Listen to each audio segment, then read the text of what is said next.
ಸದ್ಯ ರಾಜ್ಯಾದ್ಯಂತ ಥಿಯೇಟರ್ಗಳಲ್ಲಿ ಧೂಳೆಬ್ಬಿಸುತ್ತಿರುವ cinema Suu from so. Rajvi Shetty ಮತ್ತು ತಂಡ ನಿರ್ಮಾಣ ಮಾಡಿರುವ ಜೆಪಿ ತುಮಿನಾಡು ನಟಿಸಿ ಕತೆ ಬರೆದು ನಿರ್ದೇಶನ ಮಾಡಿರುವ ಚಿತ್ರ ತನ್ನ ಕಂಟೆಂಟ್ ಮೂಲಕವೇ ಗೆದ್ದಿದೆ. ಜೊತೆಗೆ ಪ್ರತಿಯೊಂದು ಪಾತ್ರಗಳು ಸಹ ನೆನಪಿನಲ್ಲಿ ಉಳಿಯುವಂತಿದೆ. ಭಾನು ಪಾತ್ರಕ್ಕೆ ಜೀವ ತುಂಬಿ ತಮ್ಮ ಕಣ್ಣುಗಳಲ್ಲಿ ವೀಕ್ಷಕರನ್ನು ಕಾಡಿದ ಆ ನಟಿ ಯಾರು, ಅವರ ಹಿನ್ನೆಲೆ ಏನು, ಎಲ್ಲದಕ್ಕೂ ಉತ್ತರ ಇಲ್ಲಿದೆ.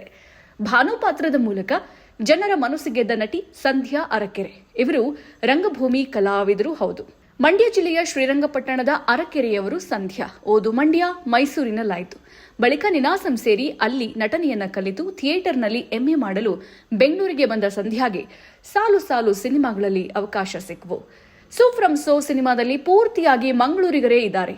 ಅಂಥದ್ರಲ್ಲಿ ಈ ಚಿತ್ರದಲ್ಲಿ ಸಂಧ್ಯಾ ಅರಕೆರೆಗೆ ಅವಕಾಶ ಕೊಟ್ಟಿದ್ದು ನಿರ್ಮಾಣದಲ್ಲಿ ಕೈ ಜೋಡಿಸಿದ ರಾಜ್ವಿ ಶೆಟ್ಟಿ. ಯಾಕಂದ್ರೆ ರಾಜ್ ಜೊತೆ ಸಂಧ್ಯಾ ಈ ಹಿಂದೆ 2 ಸಿನಿಮಾದಲ್ಲಿ ನಟಿಸಿದ್ರು. ರಾಜ್ವಿ ಶೆಟ್ಟಿ ಮತ್ತು ಸಿರಿ ರವಿಕುಮಾರ್ ನಟಿಸಿರುವ ಸ್ವಾತಿ ಮುತ್ತಿನ ಮಳೆ ಹನಿಯೇ ಸಿನಿಮಾದಲ್ಲಿ ಒಂದು ಪುಟ್ಟ ಪಾತ್ರದಲ್ಲಿ ಸಂಧ್ಯಾ ನಟಿಸಿದ್ರು. ಈ ಸಿನಿಮಾದಲ್ಲಿ ಸಂಧ್ಯಾ ಅವರ ನಟನೆ ನೋಡಿದ್ದ ರಾಜ್ವಿ ಶೆಟ್ಟಿ ನಂತರ ಟೋಬಿ ಸಿನಿಮಾದಲ್ಲಿ ಅವಕಾಶ ಕೊಟ್ಟರು. ಹಾಗಾಗಿ ಸೂ ಫ್ರಮ್ ಸೋ ಸಿನಿಮಾ ಕಥೆಯಲ್ಲಿ ಈ ಭಾನು ಪಾತ್ರಕ್ಕೆ ಸಂಧ್ಯಾ ಅರಕೆರೆ ಸರಿಯಾದ ನಟಿ ಎಂದು ಆಯ್ಕೆ ಮಾಡಿದ್ದು ಕೂಡ ರಾಜ್ವಿ ಶೆಟ್ಟಿ. ಇನ್ನಷ್ಟು ಹೆಚ್ಚಿನ ಮಾಹಿತಿಗಾಗಿ ಫಾಲೋ ಮಾಡಿ ಬ್ರಿಗೇಡ್ ನ್ಯೂಸ್ ಕನ್ನಡ.